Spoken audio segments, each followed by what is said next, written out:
In today's video, I'll show you on how you can fix the Attack Shark X11 device sleep. Now, when this problem occurs, we basically have a problem with our 2.4 gigahertz connection. Basically, there's multiple connections out there, which is going to be the wired connection, Bluetooth connection, and the 2.4 gigahertz connection. Now, typically, you want to use the 2.4 gigahertz connection because it provides the best connection results. Now, you will be able to find this onto your USB dongle or onto the USB hub right here. Now, you want to unplug the 2.4 gigahertz connection onto your hub or onto your computer. It doesn't matter where it's plugged. Basically, you want to unplug this off, and then you want to completely turn off your mouse.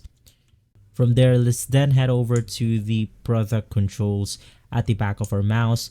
Now, first things first, let's go ahead and turn our mouse back in after making sure that it's plugged out. Basically, we have three options, which is going to be the 2.4 gigahertz, and below that, we then have the Bluetooth connection.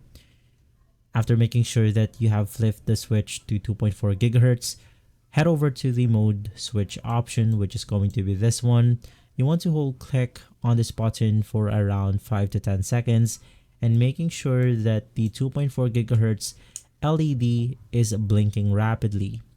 You only want to stop when you see the 2.4 gigahertz blinking rapidly, and from there it will then recalibrate the 2.4 gigahertz connection, and then you want to head over to your USB hub right here, plug the dongle back in, and from there you should be good to go.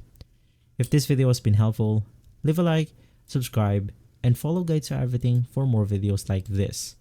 Thanks for watching.